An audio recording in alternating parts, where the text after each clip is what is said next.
Good enough. What's up, everyone? I am Armchair. That's Dubs. Welcome in. For what it's worth, I was ready to start on time. This guy needed water. He's got to hydrate. I'm ill. Man needs to hydrate. And I've been ill for like 5 days. It's true, as you know. Sunday ran solo. Was solo Armchair for an hour. Good times. I went through 2 boxes of tissues. Yeah, it would not have been good. On Saturday into Sunday. It's not fun. Now it's all sitting in my chest. I've got that just the worst sounding cough you've ever heard. Like I'm about to die. But Armchair watched me take some bong rips before we started, so I'm still kicking. That's how you know it's a good day. That's how you know this is how we go. It's you ever see that movie? Can't take me down yet. You ever see the movie about the guy that landed the plane, or not the guy that landed the plane on the Hudson? There's one with Denzel. No, not Sully. The one with Denzel in it, where he like saves a plane crash, but he was drunk. He was like, Flight. Yes, yeah. He was like, I was drunk then. I'm drunk today. I'm drunk now. I've never seen that. He's in the middle of a congressional hearing. The first line of the plot: airline pilot and U.S. Navy veteran captain Whip Whitaker, which that's like an old baseball name if I've ever heard one. 100%. Whip Whitaker on the mound, dude. It's a bad day to be a fucking, I don't even know, Cleveland Spider. Whip Whitaker snorts cocaine to stay alert after a long night of drinking in his Orlando hotel room.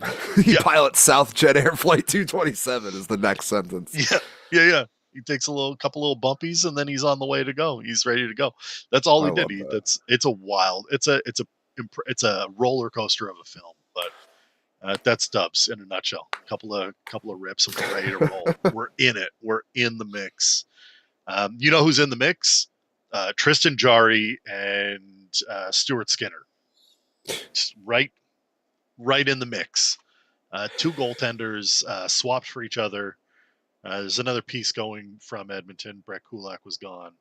I forget the other guy that went to Edmonton, but it immediately play each other. You don't even have time to get your mask right. You're immediately in the mix. Congratulations. Sam Poulin was the other one. Sam Poulin, there you go. What do you think of the deal? I think it's wild to trade somebody when you know you're about to play them a week later. I feel like it happens. Like I can't give you specific examples off the top of my head, but I can. This happens a lot. I can. Baltimore traded Sir Anthony Dominguez.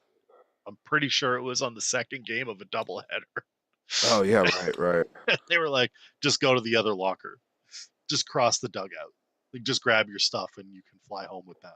Your Orlando Cabrera trade for the Red Sox is the same way. Yeah, so like it happens. I think it happens in baseball more.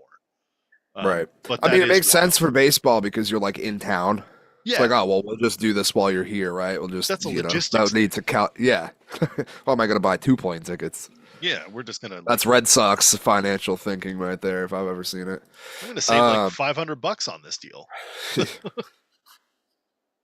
I don't need to pay Rafi. I can give the money to multi-million-dollar franchises, $1 billion in some instances, and they're penny pinching. They're like, I'd rather not buy 2 airline tickets. Got to move his whole family. Let's just meet you. I'll meet you in Pittsburgh. Yeah, Harrison Barnes. Harrison Barnes is a good one.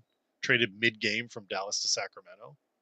What was the one where the guy told Kevin Love, the guy in the front row of the stands told Kevin Love about the deal? Was that the Jimmy Butler trade? I think that's the Jimmy Butler trade. Yeah, last year. He broke it to him. Yeah. He broke it to the whole team. He's like, yo, Butler just got traded. He's going to Golden State. They're like, what?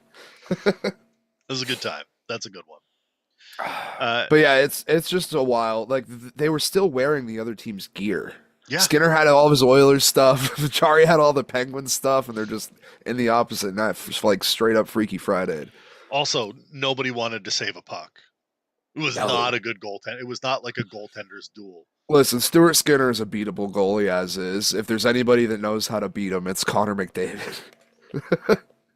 I felt bad for him because like your first your first like Dude, real this big action. celebrating Like you're Dreisaitl's point, the 1,000th point, right in front of him, right in front of the crease, and he's just not involved. That had to have been a wicked feels bad moment. like what he's like he wants. I'm sure he wanted to celebrate. Like you gotta Oh, want 100%. like that's your guy. Like you It's the spent only all team these you've ever years, played for. and you went to the you've gone through hell with them, like Right. big long playoff runs, and Oh, then yeah, they are, Hoffman.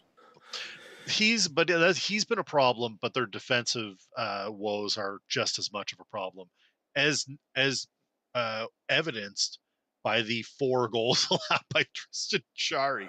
Jarry's not exactly like prime Carey Price. He's not a Vesna candidate, but I No, mean, it's he's not a like you got Connor solid Hellebuyck. starting goalie. No, He's fine. It's kind of a lateral move in my opinion.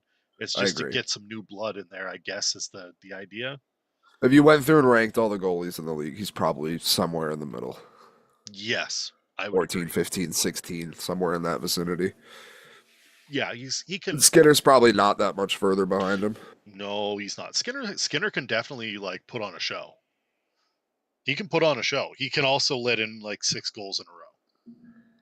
Like just really awful, terrible goals.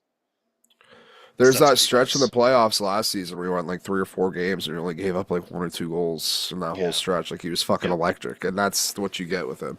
It's Jordan Bennington esque. Like when Yes. he's fucking on, he's lights out. It's untouchable. When But he's there, not. you just get stretches where you literally can't even There play him. was the playoffs before Montreal traded Yaroslav Halak. If I could take us back to there. Halak. Halak was actually better when he faced 35 shots or more. Like if you were peppering the guy, he was on. If you were not, like if he had like 15 or 20 shots, it was like completely beatable. Let in like 3 or 4. Like he had to be super involved to be dialed in, and if he wasn't, no good. It was no good. We had one other trade that was pretty substantial. One of the Hugheses gone. Gone. He gone. Is Quinn. What It's not Jack. massive trade. Well, he wanted to be with Jack. I know he did, He's but almost traded to the Devils. and they said no thanks. Yeah. Also, the little jab in his presser with Minnesota, talking about, yeah, some teams were willing to give up what it took to get me, others weren't. I have both. I have the New Jersey offer supposedly. What's the alleged New Jersey offer? It was Simon Nemec, Dawson Mercer, KHL defenseman Anton Silev, and a first-round draft pick. I still. It was like also I like the the deal Wild was. offer better. I do too. I think everybody would have picked that. It's like Doesn't seem that New Jersey gave a half-ass offer. It was also with the understanding that Hughes was likely to sign an extension with the Devils. Yeah. Whereas I don't think they have that same understanding with Minnesota, even though I think it'd be a solid choice, but he's always going to want to play with his brothers. My favorite part of getting traded to Minnesota is now you have to go play in Minnesota. You went. Yeah, I mean, hockey player. If there's any sport they don't care about it, it's probably hockey. It's it. That's it. Yeah, They're like, yeah, we'll go. I'll go play. I mean, there's teams in Winnipeg for crying out loud, and people still play hockey there. So, like willingly, like people have re-signed there recently. Often wants to know where you'd rank Vladar. just off the top of my head, somewhere between like 20 and 25. He's playing really well right now, but he's not somebody I'm like gonna. You know what I mean? It's like sort of like Freddie Anderson with the Hurricanes. It's like yeah. And on the he's a solid goalie, but I'm not gonna like expect him to show up in in the playoffs and make a run. He's not gonna be a Vezina candidate. On the Habs, win you some games. Habs had Jacob Fowler, who had one just horrible giveaway that was brutal, and the second of the game-winning goal was on an awful defensive play. Also, they can't stay out of the box. What Philly game is this? Sorry, Montreal and Philly last night. Oh, gotcha. It was like 4-1 Philly, but 3 of the goals were like one of them was beaut. One of them was absolute beauty. But then like 2 of them are, gifts from poor defensive play, and you're like, now I know why we're losing all those games. I see it. It's pretty obvious. Geeky I had would a have. gorgeous goal last night. Just threading You the mean needle MVP back and candidate forth. Morgan Geeky? Yeah, Hart Trophy favorite Morgan Geeky. The next Wayne Gretzky, Morgan Geeky. Yeah, the next great goal scorer of this generation for no reason at all. He's having a great year. Keeps lighting the lamp. The pass from Pasternak to him last night was fucking disgusting. It reminds me of when Zach Hyman met Connor McDavid for the first time. time. Very much so. And he was just like, you're just gonna park. You're gonna get yourself in the best position possible. And Geeky's having a fantastic season, but I think the Pasternak factor is very much real. Yeah, 100%. But he also got hurt. Thing, right? He was out for a few games and came back, and he had like 7 points in 2 games, just dishing.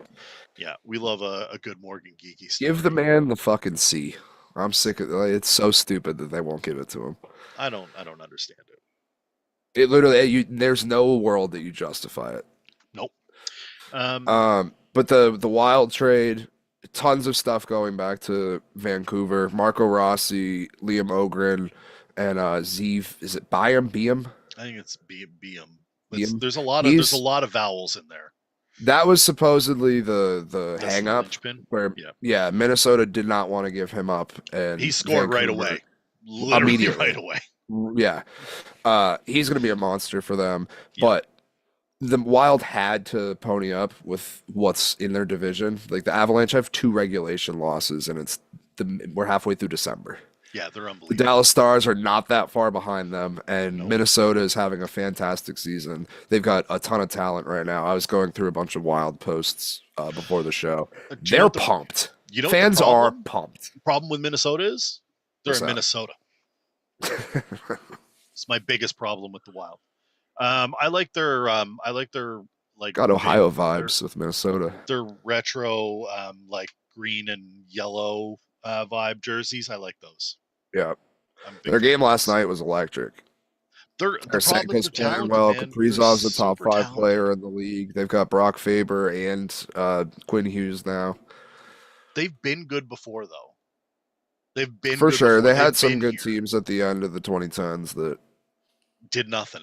They went nowhere. Yeah. Right. So we'll see how it goes. I think they're a legitimate contender now. It sucks the way the playoff format is that these 3 teams are like at least one of them is going to get bounced in the first round. Yeah. But it is what it is. I think the Wild needed to make this move to keep up with those other 2 teams. And I mean, there's not much of a bigger splash you can make in the league than Quinn Hughes. No.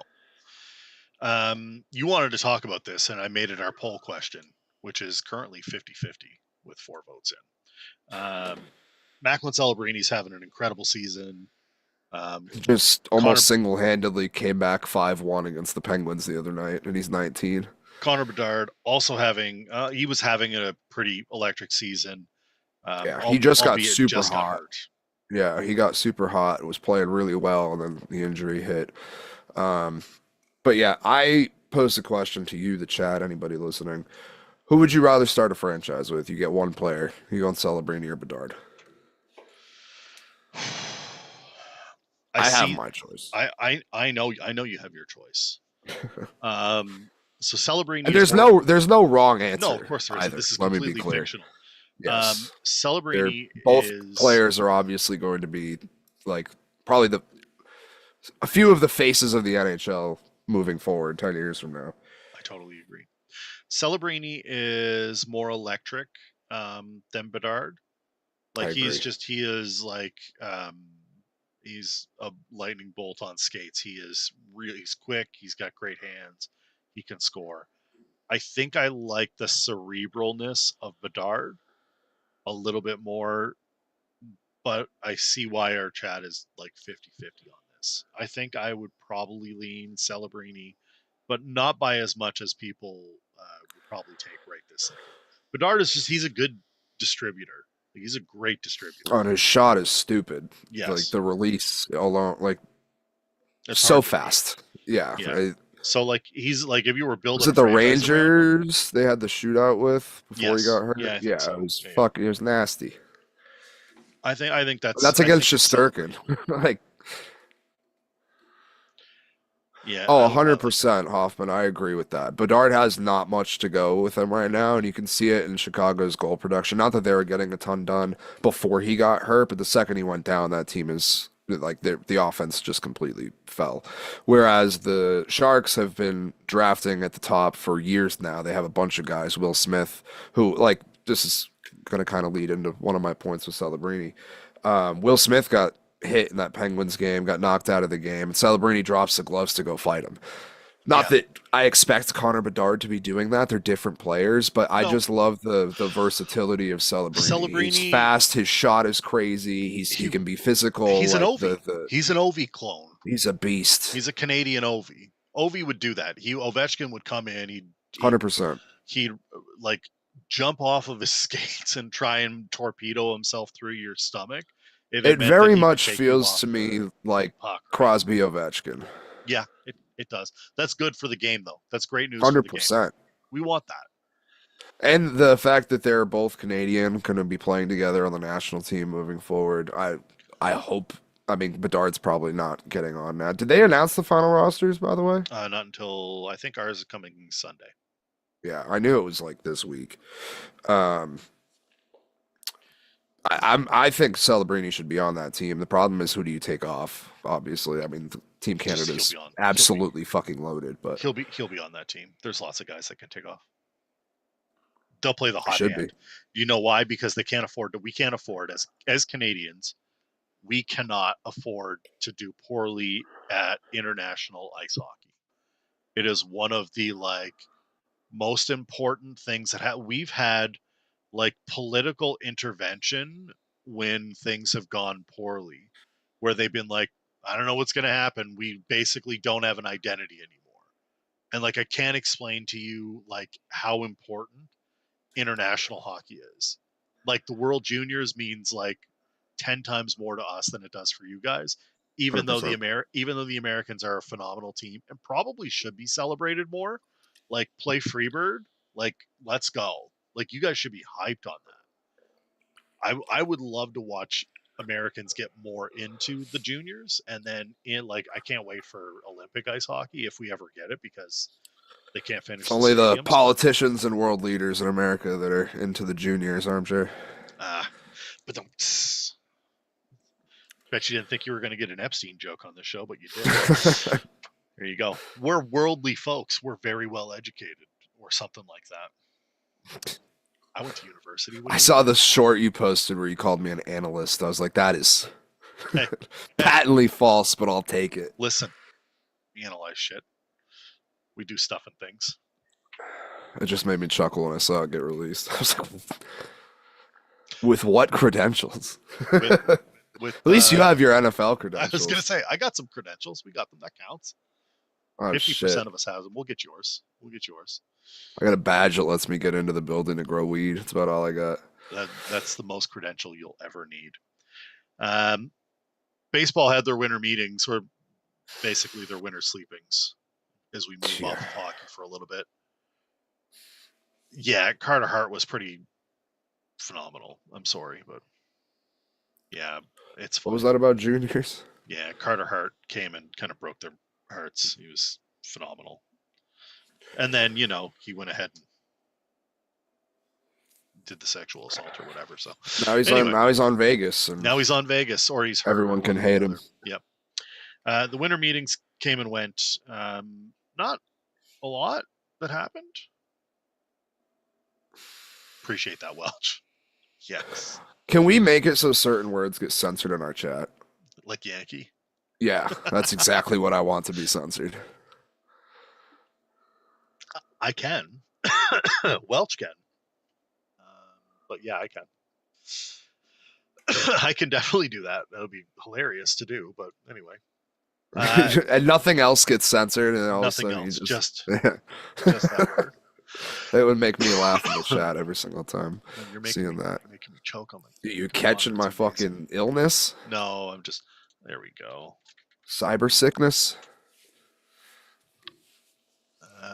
No, you're not, Hoffman. You're one of the rational ones. There we go. Now anyone that's loud on Twitter makes me. That's what I'm talking about. I wonder. No, it's why isn't it working? Do I have to wait till next stream? Yeah, probably. That's too bad. YouTube doesn't like when you're doing things like midstream. Well, YouTube OBS can, too. yeah, well, definitely shouldn't do it midstream. The Red Sox are doing nothing. Hey, you guys just Nothing. don't. I think we're the only team in the MLB so far that hasn't made a free agent signing. Every single player that was rumored to be heading to the Sox is now elsewhere. And Alex Bregman is slowly raking us over the coals to get every dollar out of us that he possibly can. Well, you have no leverage, so why wouldn't he? Yep. You have Scott Boras literally played no us leverage. like a fiddle, and all of the fans were like, "Hey, this is what's happening. Maybe we should do something about it." No, we just let all of the leverage walk out the door. And now he's just getting more and more teams involved. He's like, "Oh, now we're dragging Seattle into it. Now Arizona's involved. Just My get it done." I don't even care what the dollar amount looks like. I don't care what the years look like. If you cannot, I said this last week, you cannot let Rafael Devers walk for 9 months of Alex Bregman. That's horrible business. It's no good. That's a real bad, no good day. You just had a phenomenal season where you performed above expectations. Your rookie sensation came up and saved your season. Yep. Spend. You're clearly a team that can compete in the AL. 100% you And are. all we're doing is watching teams around us get better. The Yankees always are going to spend. The Orioles just got two massive home run bats in their lineup. One of them should have been in Boston, right? You just let him go. And Toronto is continuing to load up, and they've obviously shown no hesitation to spend. I never thought I would live to see the day where Scott Boras was the champion for the Toronto Blue Jays. Because there was a time where he would be like, Toronto, never heard of them. Never heard of them. No, I'm not going to bring my clients there. But now he's like, listen, they have top-notch facilities. Oh, and a lot of cash. So I like them. And that's what's happened. The facilities got an upgrade. The owner's pocketbook opened. And all of a sudden, we're in the era of Scott Boras likes the Toronto Blue Jays and the Canadian. Funny how that works, huh? It's almost like if you open the checkbook that players will come. I am happy to see that they're now looking to sell the Pittsburgh Penguins, Fenway Sports Group is. So fucking finally. How long have I been yelling that they're just stretched too thin? Yes. Way too. Not that that should be an excuse, but it should help in the long run. Like, if there's ever been a time to spend, it's now. I get the hesitation with the, like, for long-term deals and whatnot. Well, not the long term. I get the hesitation to sign big deals with a potential lockout looming, and you're going to miss out on a year of whatever contract you're signing. Yeah. But wouldn't you want to sign players long term so you know you're at least going to be getting your money's worth at the end of the day, even if there is a 100%. locked out season? Like, it makes no sense to me that they're like, no, we won't sign long term deals. Which obviously we talk about lying season all the time. These are just reports. All of them could be false, but they haven't proven it wrong. They haven't gone out and signed anybody, let alone a long-term deal. So I'm sick of it. Every offseason, it's the same thing. I'm just waiting for one thing and one thing only, and it hasn't happened yet. Although there are reports that he is willing to move to second base, so he can stop telling people that and just come home. We don't need to go there. Who are you playing it short? Stop being flexible and amenable to other teams. Nobody needs that. Do you have a shortstop that you want to play there? I mean, yeah, they could play Jimenez at short. You could play second. Sure. Totally works. It's totally fine. It's just I'd rather move Jimenez to second and put Bichette back at short where he belongs. And then everybody. I just have assumed the whole offseason Bichette's going to be going back to Toronto. Every time I see his name linked to the Red Sox, I don't think he's going to the Red Sox. No shot. I don't think so. This is what the Red Sox Twitter's doing is we miss out on one name, we just move down the list, and we just try to find ways to make them fit onto the team, and it doesn't. I'm also so fucking sick of people telling me Jarren Durant cannot be moved to second base. I'm fucking over it. Tell me why. Nobody has given me a good reason as to why. He's just such a divisive player that people either love him or hate him. Like whatever side you're on, the value gets thrown out the window. You either want him to stay and think he should be a good outfielder, or you just want him off the team because you don't like the guy.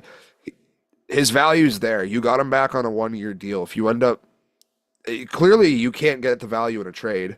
We've been trying to trade him for over a year, and you've gotten nothing back yet. So clearly that value isn't there. Why don't you use the value that you have, get him in on the field every day? He's a liability in the outfield. His arm's not good. Move him to second base. It's been the position of need for how long now? We just keep rolling out David Hamilton and Romy and Marcelo Meyer, whatever platoon of players you can get out there. Yeah. It makes no sense to me. He played second base in college and coming up, like it's not a foreign thing. You don't just forget how to learn. Obviously, there's a difference between playing at Long Beach State and in the MLB, but the fundamentals are the same. You don't have to make far throws. It just seems like a match made in heaven to me, and everyone just tells me I'm a fucking moron every time I bring it up. Well, it happens. Everybody's gonna call us a moron when you're talking sense and nobody's doing anything.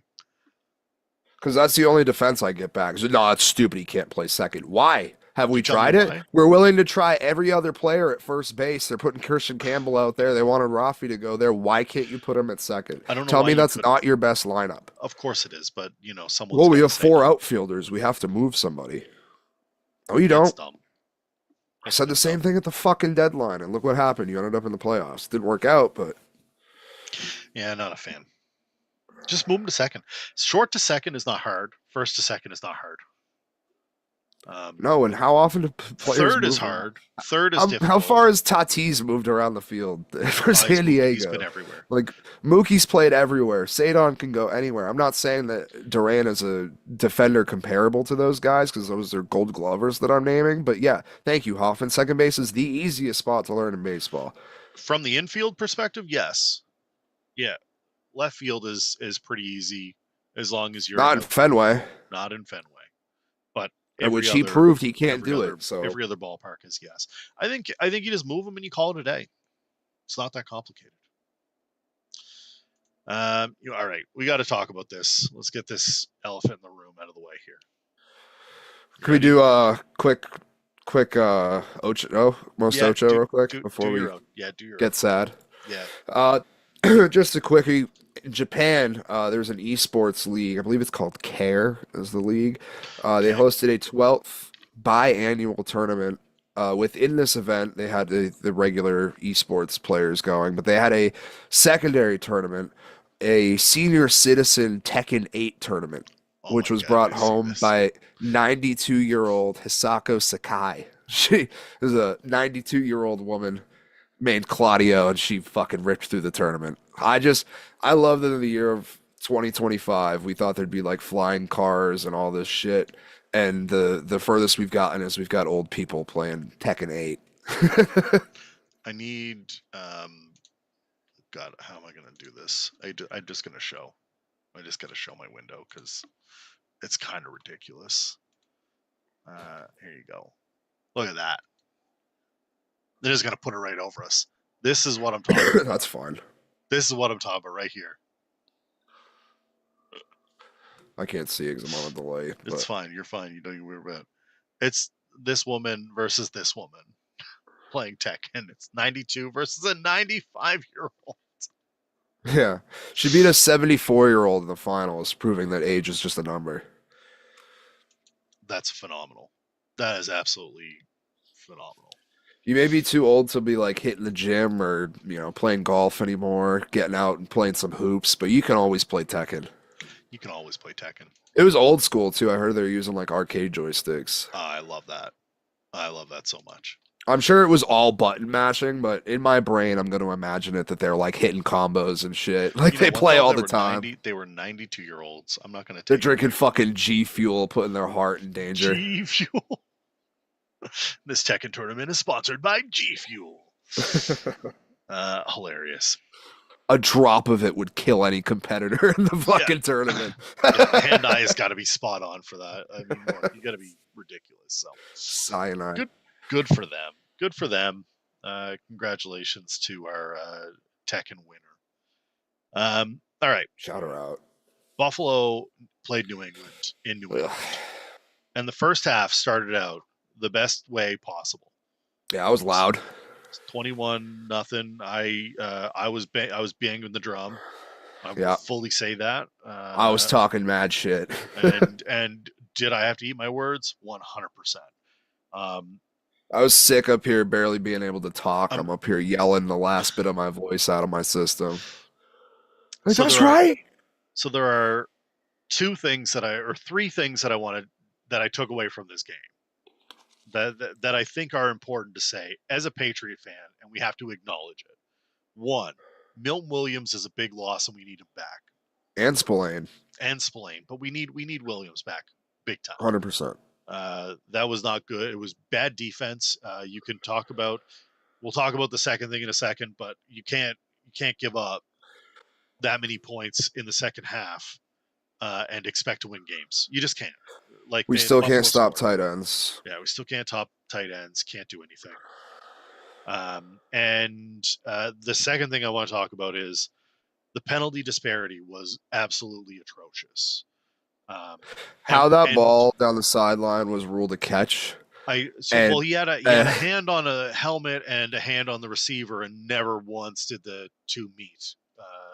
Not even close to the ball. But Marcus Jones came away with the ball. It's one thing to call it a PI, like he never really got his head around, fine. Sure. But to call that a catch is fucking. Not that it would have been a huge difference with a PI call anyway.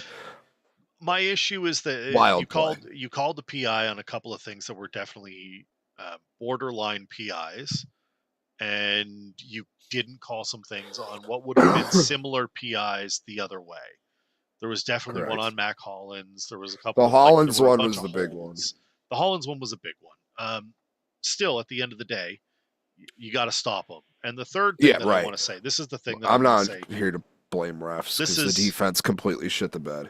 100%. And this is the most important thing that I need to remind every Patriot fan that has ever existed.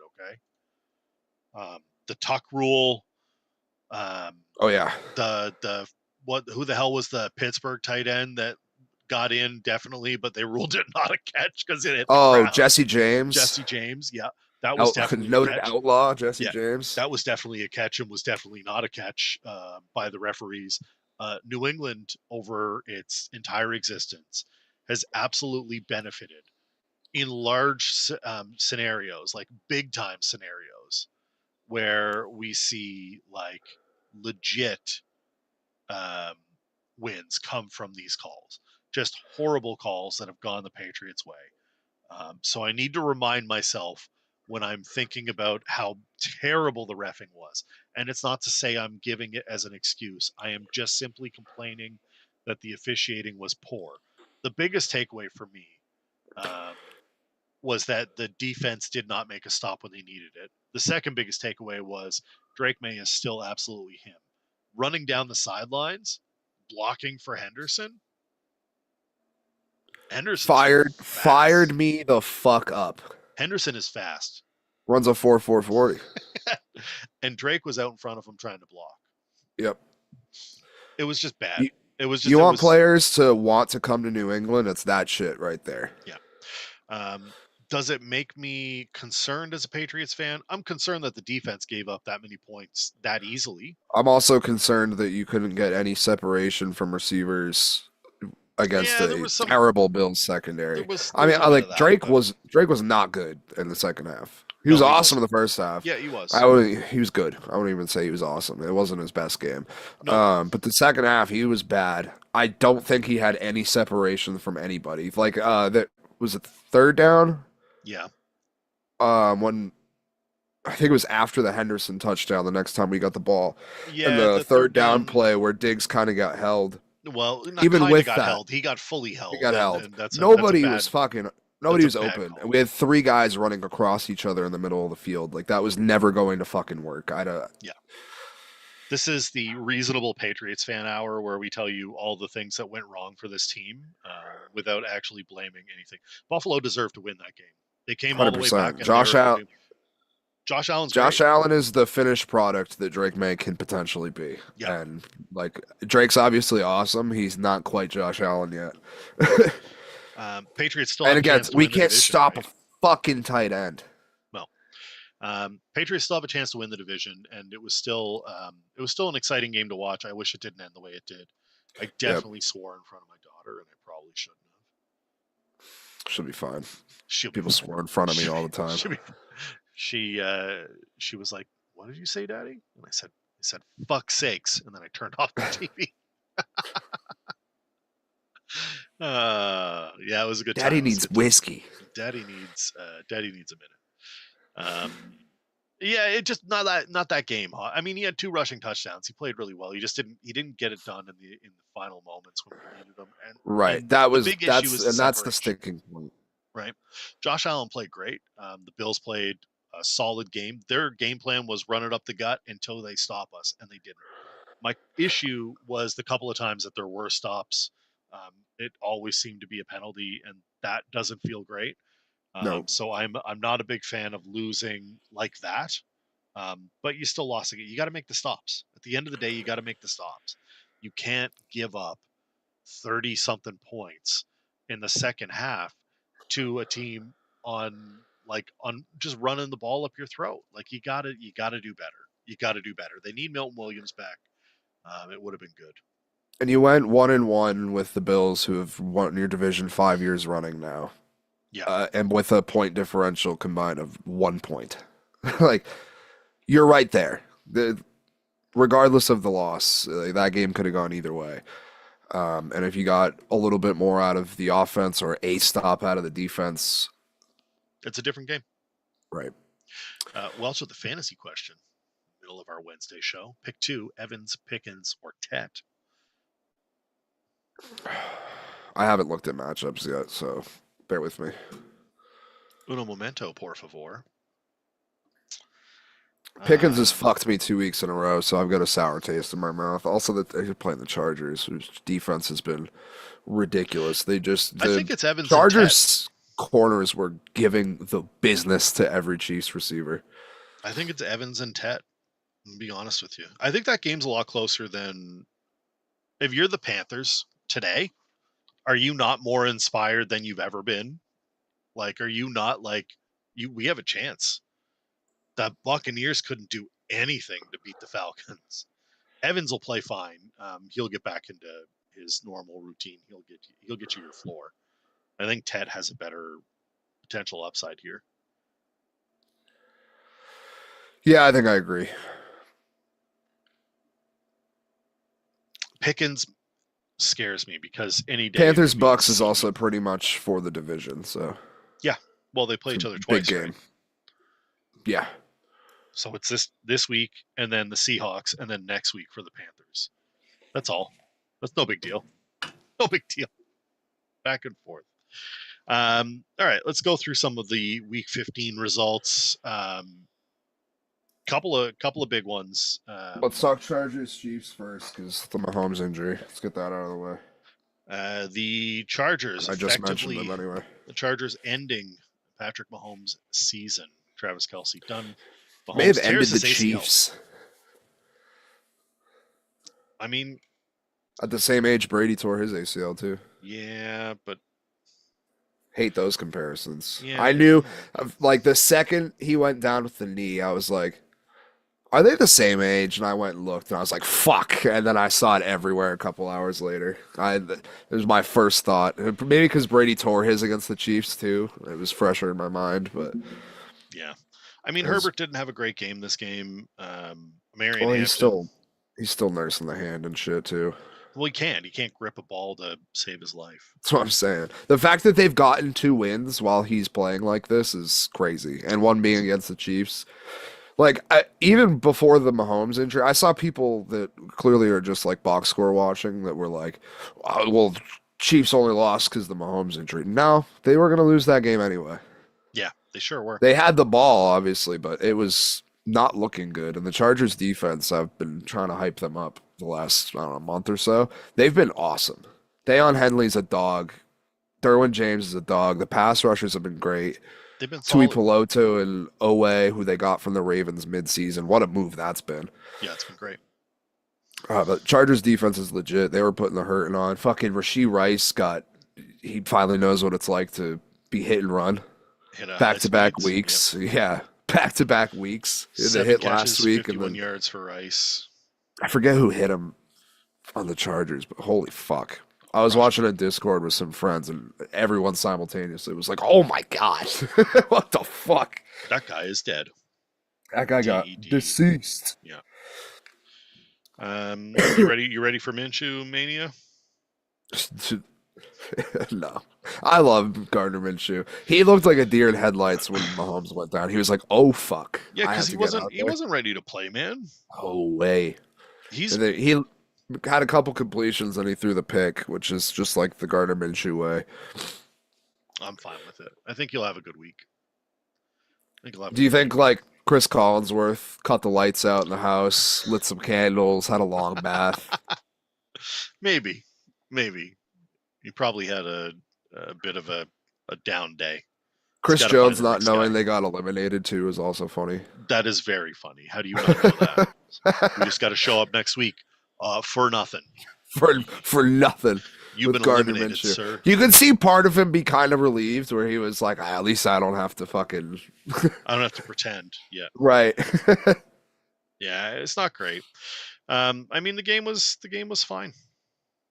The game was also, Tom Brady... Mahomes never going to get the Tom Brady stat where he never played down. I mean, I guess he was not going to be playing in the games, but eliminated from playoff contention. TB12 never was. Never. We can talk Colts next, Hoffman, since you brought him up. Seahawks. Welch, how fucking clenched were you, pal? I was waiting for you to blow that game. I saw Patriots slander in the Discord. I was seeing red. I was like, if you lost that game to Phillip Rivers, I would have been insufferable. We would have both gone to hell. It's everybody's done. Everybody is dead. Forget about it. Burn it down. The Bobby Lee bit talking about his dad. He's like, I kill you, I kill everyone. Cue the Seth Rollins music. Yeah. We're going down. It was fun. It was a fun game. Yeah. He wasn't worried. You were worried. I don't believe that. I mean, you won it on the last second field goal. Jason Myers, he's electric. He's up there with like Dicker, and obviously Aubrey just had some misses, but like those guys when you go out to kick from like 50 plus. What do you mean? No worries. Yeah. He can't throw more than 15 yards. What are we talking about? He was hitting everyone right between the numbers with just negative velocity on it. Yeah, it was the softest balls of all time. You remember when you like played baseball growing up, where you'd be facing a slow pitcher, and some kids are just like, I don't know, it's just so slow. I'm having issues hitting it. That was how it looked when some of those passes were getting through. 120 yards for Rivers, one pick, one touchdown, one sack. Dude, I'm just so happy he threw a touchdown. It hit like crack. Oh, it hit like crack. I saw a video on Instagram, and it was just like what the Phillip Rivers touchdown felt like. And it was just like bears fighting, fireworks going off. Myers should be the special teams player of the week. He had 100%. 6 field goals. He's the only reason he won the game. Sam Darnold decided not to participate. Well, he threw for 271 yards. JSN still had 113. JSN got him 113 yards. He threw for 140. Cooper Kupp made an appearance. I'm not worried about Seattle at all. It would have just been funny if they lost to Phillip Rivers. I would have been so hyped for old man Philly. Yeah, it doesn't get any easier for Phil Rivers. I'm just glad we get another start out of him. I was worried that this was going to be the only one, if they're just going to bring Riley Leonard back or Richardson or whoever. It's going to be bad. I'm happy that he's coming back. Nothing good happens this week for the Colts. It's just a fever dream, and I love it. They got Monday night. We get Phillip Rivers. I know, in prime time, dude. I get to watch every snap. Is he allowed up that late? Like that's like Dateline time. I saw the video of his. During that time. That's Was it high dangerous. school he coaches or middle Yeah, school? high school. They were all celebrating when he threw the touchdown. I was like, literally, that's me. I'm doing that in my room. I have no fucking stake in the game. I'm It was glad like a for him. bit of my childhood coming back. Broncos beat the Packers, which is the other significant. We had a lot of big injuries this week. Lions Rams was also a massive game this week. Yeah, Micah Parsons done for the year. ACL. How you feeling about the Packers' chances? I mean, they're You 9-4, 9-4. Jerry Jones didn't smile somewhere. Oh, he definitely is. The night the Cowboys get eliminated from the playoffs, he's like, well, at least Micah's not going to be part of one. Broncos look great. This was like the Bo Nix hang your hat game. This was his best game of the year against a legit defense. Like Micah didn't go down till late. It was a great game for the offense. I think Courtland Sutton is one of the most underrated receivers in the league too. I don't disagree with you. Every single time they need a catch on third down, it's Courtland Sutton. Every time they go in the end zone, good. Courtland Sutton's getting the first look, whether it goes to Troy Franklin or whoever. First read's always Courtland Sutton. He's and the deal that they signed him to do, like he's gonna be the number one for Knicks for 4 or 5 years going forward. Like he's been one of my like most surefire bets this year. Is like his yardage prop, reception, all of it. Courtland Sutton's a beast. He's great. Toyotathon Jordan Love was finally slain. Yeah, we finally. I didn't think I'd live to see the day. No, we made it out. We made it through to the other side. I don't know how it happened, but we did. Yeah, I mean, listen. If it's Toyotathon, you bet the Packers. I bet the Packers in that game. I was mistaken, but Bo Nix, best QBR of the year in that game. It was his third 300-yard game, his second 4-touchdown game. Down the stretch, the fourth quarter, he's fucking electric, just throwing darts between 2-3 defenders, going over the top of guy. Literally no critiques. He was awesome. Jordan Love needs to stop throwing off the back foot too. Yeah, well, he gets bailed out sometimes, and I know he learned from the GOAT himself at the back foot pass, but every time he does it, it just looks awkward. I always think it's going to be a pick when he does it. It's risky. It's a risky play. You can't be. And it's not like he's going side to side doing it. Like he literally has no reason to do it. He just does it anyway. He's like, I'm just gonna. I have a wide open 3. Let's make it a fade. Yeah, it is. It is that vibe.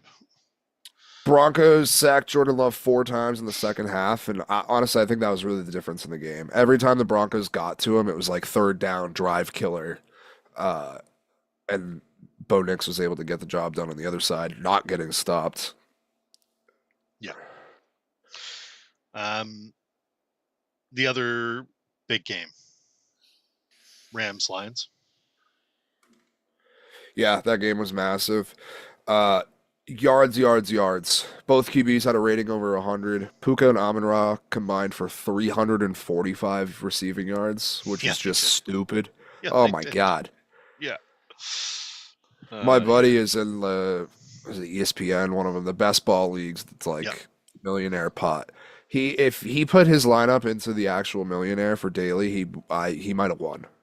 He had a stupid amount of points, like 200 something, 220, 230.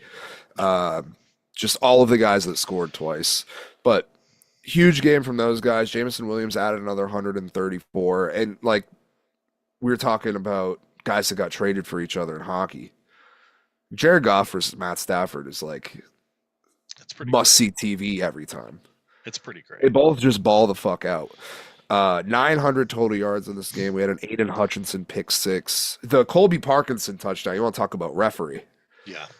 Like, what the fuck was that? He was on the one. Everyone on the broadcast, the rules analyst, which I love when the rules analyst comes on and is like, hey, this is what we're like. He's going to be down at the 1 here. And they're like, nope, actually, that is a touchdown. Like, okay, then why is the rules analyst here? If he gets the call correct and they just do something the opposite on the field, it's crazy. It happens more than you think. It happens so much, or like the opposite way, where the like whatever the ruling on the field is, you're like, no, that's absolutely correct, and then the rules analyst comes on like he hadn't been watching the game. He was like, oh fuck, they're calling me. Like rushes back to the couch. He's like, yeah, no, he's definitely out of bounds here. Like, with what eyes are you seeing this with? It's been unbelievable. It was ridiculous. Rams kind of struggled in the first half, shot themselves in the feet a couple times, like especially with the pick six to Hutchinson. Yep. Still were able to pull it out. 21 points from like the halfway mark in the third quarter onward was just too much. Lions had a chance to tie it, but Rams got the ball back, ran out the clock, and that was all she wrote. It was pretty great. Blake It Corum. it was pretty great. I'm gonna bring up the NFL clinching scenarios for this week. So we've got. I just want to make sure touch that a couple other places here too at some point. Yep. So Jacksonville and Denver. Denver clinches playoff berth. What a game that's going to be too, by the way. Yep. Denver clinches the AFC West and the number 1 seed and the lone first round bye with home field advantage. If Denver wins, the Chargers lose, and New England lose, plus Buffalo, loser tie. So they need Buffalo, New England, and the Chargers to lose. And then they get that. Buffalo clinches a playoff berth with a win or an Indy loss, a Houston loss, or a Buffalo tie and an Indy or Houston loss. Patriots get their playoff berth clinched with a win over Baltimore or an Indy loss or a Houston loss. Don't even need to win to be in. Chargers are looking for a playoff berth. Jacksonville also playoff berth. And in the NFC, the Rams are looking at playoff berth with a win. They've clinched. They're in. NFC, the Rams are already in. The Eagles clinched the NFC East with a win, a Dallas loss, or a Philly tie. And the Bears need to win. Green Bay gets their playoff berth with a win and a Detroit loss. And the Niners somehow, miraculously, clinch a playoff berth with a win. Because they've played absolute dog shit teams all year long. If the Lions lose, the Niners are in. Brock Purdy crowd got real loud after beating the Titans. Yeah. Real loud. So that's our Week 16 clinching scenarios. That's where we're at with clinching scenarios. I think that there's a couple of big games here. They all make my head hurt. Some of these are because it's all math. It's all like bullshit. Yeah, I'm not trying to do math. They can just tell me what needs to happen. Just tell me. The ones I like best are like you win and you're in. Yeah, those are the best. Game, I'm like, I'm following you. Hell yeah. I will. I fuck with this. Give me that all day long. I just like so you're saying there's a chance memes when it's like you need 3 teams to tie a loss in this game. It's like not technically mathematically eliminated. Yeah. The other big news in the NFL today, before we get to your Stone stories and get out of here, because we have Thursday night is a big night. So tomorrow, you want to do a live tomorrow? I got a wind advisory. You got a wind advisory? Yeah. What does that have to do with tomorrow? You coming on tomorrow or not? Oh, I just got a big fucking alert on my computer. Chill out. Yeah, I'll be here tomorrow. So we got Rams Seahawks, but we also have 2 Saturday games that we can talk about tomorrow. Eagles Commanders and Packers Bears. I will not be live on Saturday. For a 6 p.m. That's a 5 p.m. game. I could be. I mean, if you want to, okay, well, let's talk about it. We'll figure it out. And then Sunday, obviously, we'll be live for game time decisions. Yes, sir. So long as Dubs doesn't die again. So I think I'll be all right. You'll be fine. Should be out of my system by then. You got me a good Stone stories here, and we'll get the hell out of here. After I'm down. Talk Tua. Let's talk Tua. Yeah, we got Tua, and I got 2 more points too. Yeah. One, I forgot to mention this during the Patriots, but I talk about this all the time with football. I fucking hate when teams get complacent. I feel like the Patriots did that in the second half.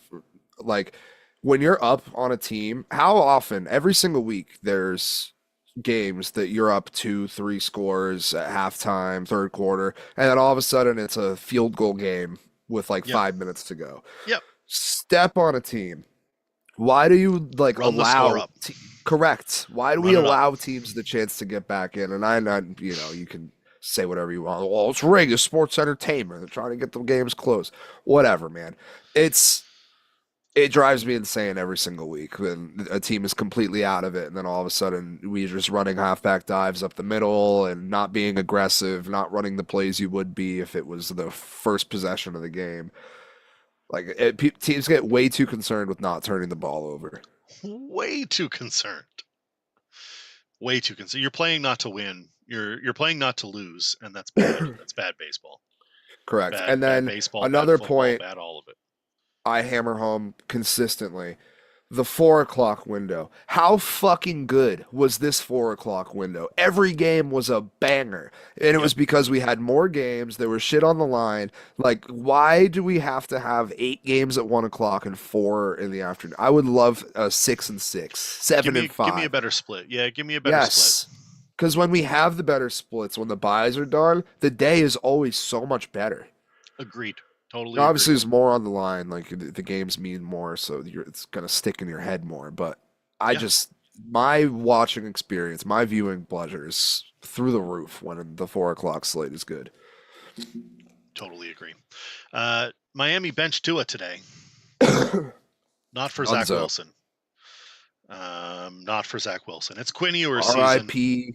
Mr. Tug You Then Blow You. This is like a year too late, in my opinion. He's not been a good quarterback for them. But the fact they gave him that money is crazy. I was watching, pardon the interruption today, and they mentioned you paid him. Someone saw something in him and then gave him all that money. Well, they scored 70 once, and they're like, this has to be a franchise guy. Tyreek Hill was also like 4 less allegations and like 2 years younger. So yeah. Tires were a little fresher. Nobody knew how to cover Jalen Waddle. He's wrecked now. So all you had to do was run Devon Achane. That's it. That was your whole game plan, and you didn't do it. You did it 14 times instead of 30. That's your own dumb fault. Stop trying to make dumb passes with your quarterback who can't see out of one of his eyes. Not a problem anymore because he's Devon Achane longest reception bets are free also, by the way. Yeah, probably. It was like 14.5 the other night. Unbelievable. Every week he gets like a 25-yard screen. But anyway, I don't know. The Dolphins need to completely strip it down to the studs. Like, get rid of everything. New stadium, new logo. Like, just take a year off. Be like, we're going to work on ourselves. We're going to take a step back, and we'll come back better in 2027. Yeah. Like, they just need there's nothing you can do to save that team right now. It's going to take a long time. Where does Tua play football next year? Is he just going to wither on the Dolphins and just be the emergency third quarterback? I don't think so. I think he gets. It's like $100 million to buy him out, and I don't know what team is gonna. He's not getting dealt. He'll get. Or you're not getting cut. He'll get dealt. Yeah. It's too much dead cap to just. 100%. I just don't know what team is gonna take on that amount of salary to put this in the world. A reclamation project. Are you ready for this? Let's hear it. They did it with Deshaun Watson. I'm just saying there once was. But at the time of the Watson trade, we didn't know how bad at football he was going to look. Post allegations. I don't disagree with you. Like, all I'm saying, Massage Watson was at least like playing in the playoffs, and he was. That's a great good. Pun, by the way. Serviceable. Yeah. I'm just saying there's precedent now to leave a very expensive quarterback in your quarterback room and not play him. You can just run that contract out. They can run it out. It's only 2028. You get to 2026. How bad do you think the Cardinals hate Kyler? Would they do a swap? No, I don't think so. I think that if the Cardinals are going new QB, they're going new QB. Yeah, they'll get rid of Kyler that way. I don't think that they're gonna take. That team allowed 40 points in 4 of their last 6 games. Yeah. You're a defensive head coach. That's got to be a tough meeting with Mr. Bidwell. What are you, Matt Patricia? Get out of here. All right, Stone Story. Let's get out of here. All right, we're going to New Zealand for this one. There we go. So we got a serial shoplifter here. All right. Her name is Naomi Johnson. She's 30 years old. She's been sentenced to 6 months of home detention, which feels like getting off a little bit easy.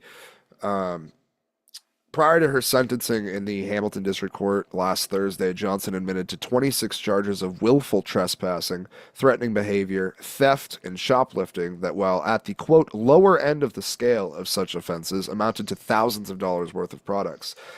Most of these products were items she took off supermarket shelves and simply walked out of the store with.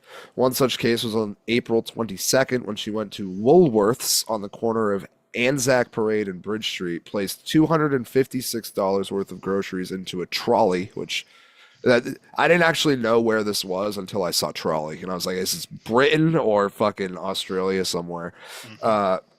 A staff member asked her to stop and pay. She ignored them. Power move. You're just walking right out the front door, like, "What? I didn't hear you." Johnson kept walking north up Anglesey Street, pushing the trolley filled with purloined produce. She got to a bus that was parked at a stop outside Kmart on Bryce Street. Johnson there then began transferring stolen groceries onto a public bus. Then told the bus driver she had no money, wanted another passenger to pay for her. When that didn't work, the driver radioed the transport center for help, and a transit security guy quickly arrived on scene. He told Johnson to remove the groceries from the bus. She got angry, abusive, and physical. Security guy takes groceries off the bus himself while she's yelling at him, hitting him. Johnson took a leg of lamb above her head as she swore at the man. He raised his hands to protect himself from being struck. Johnson did not hit the man with the leg of lamb, but put the leg back into her cart, her trolley. She left the bus for the final time, grabbed the cash box from in front of the driver's seat, took that with her on the way out. Like, this lady is just everywhere she's at, she's stealing something. She's gonna get at least something. Yeah. I respect it. The driver and the security guy did not see her take it, but a passenger did and alerted them to it. Money box was later found in the Kmart parking lot. She didn't even take all of it. $125 in cash was still in there, which means she's just doing that shit for the love of the game. I love that. That same. Sorry, go ahead. It's the Bobby Hill. That's my purse. I don't know you get. Oh yeah. Which I have up on the screen right now. It's Bobby Hill. That's my purse. I don't know you. And then he kicks him in the nuts. That's fantastic. That's what this woman's doing, except in an Australian accent. So that same night, 6:15. This was like midday. Mm-hmm. A couple hours later, she takes $385 worth of groceries from a different grocery store. Amazing. This time she was stopped in the store. Police were called there. She had $154 worth of groceries that she had pretended to scan through checkout. Mm-hmm. Like, she was just like, "Oh, I don't know, I'm missing the thing." The guy was watching her the whole time. Which sometimes I get paranoid when I'm doing self checkout that they're going to come at me, and I'm gonna not paranoid, but just like, yeah. You know what I mean? Yeah. Like, I just don't want to deal with somebody coming up to me and be like, "Can I see your receipt, sir?" Like, fuck you. You just watched me scan it. Yeah. I'm here because I don't want to talk to you. How do you know I have crippling anxiety or not? You don't. What if I'm a psycho? Like, just don't engage. December 10th last year, she went to Briscoe's in central Hamilton. $659 worth of blankets, sheets, and a suitcase. All right. What do we need all those for? Again, this lady's just doing this shit for sport. It's for the She's love of the going game. around. I respect it. Also, I need to read you the headline that I saw. There was also a different incident where she stole a $300 dildo from a sex shop that she had been banned from twice. I mean, she got banned. They worked it. Twice. They worked it out. Yeah, right. Banned, worked it out. They're like, "All right. I mean, you got to get your dildos somewhere, right? Come back on in. Like, you've learned your lesson." Then she stole from them again, and they were like, "You're not coming back." This time she snuck in there and just ran out with the fucking dildo. But the headline that attracted me to this article: sex toy shoplifter threatened man with leg of lamb before swiping money box from bus. That's the definition of the, like, never let them know your next move. It is the ultimate Stone Story. It may go into our Stone Story Mount Rushmore for 2025. If I read to you that headline before I did the Yeah, actual yeah, article, you would have had no idea what word was coming 100%. next in that. It's this woman. It's the guy that was in the Batman costume. That guy was good. Oh yeah, the guy in his Batman pajamas that Yep, fucking saved the what the, he the stopped a neighbor. home intruder or something. Yeah, Yeah. yeah. That guy was And awesome. He said he was wearing the pajamas just because he had a feeling something was yeah, gonna go wrong. the Batman pajamas give him confidence. the other one is the guy with the slingshot, just going That around. guy was awesome. He was like what 75, something Yeah. like that. The other one I'd like to nominate is the video of the midget dressed as Scorpion. Yes. Yeah. Holy fucking shit. That video was fantastic. And then the neighbor coming out and talking to the guys filming the rap video, and he's like, he does this all the time. He Get does back this. in the house, Oscar. That's too funny. All right, that's All-time it. video. That's it for tonight. We'll be live tomorrow talking some fantasy football. A couple of Saturday matches, but a big Thursday night matchup. Can they just start the Saturday games a week after the college playoffs? I don't know. Like, Probably it, not. it's wild how They it's said like no. the NFL Hey, has hold on. zero care about their about boundaries. Let me ask them. Yeah, they said no. Yeah. They said no. Zero care in the world. They're like, oh no, that's slowly becoming ours. Oh, we'll just do Black Friday. We'll do Yeah, Black we're gonna do Friday Christmas and too. and Black Thursday and Black And Wednesday we'll and only Black do Monday. Saturdays when you guys aren't, playing in college. Well, you extended the season, so of course I'm gonna take these Saturdays. It's not my fault you extended the season. That's on you. Friday games, like, do It's it all up. bad Let's news. get fucking Tuesday and Wednesday in there too. Let's have it every day. Let's go for it. For Dubs, I'm Armchair. We'll see you tomorrow night, pre-kickoff for Thursday night kick. And then we will see you Sunday for fantasy game time decisions. We may see you Saturday, but we'll figure that out on our way. Be good. Peace.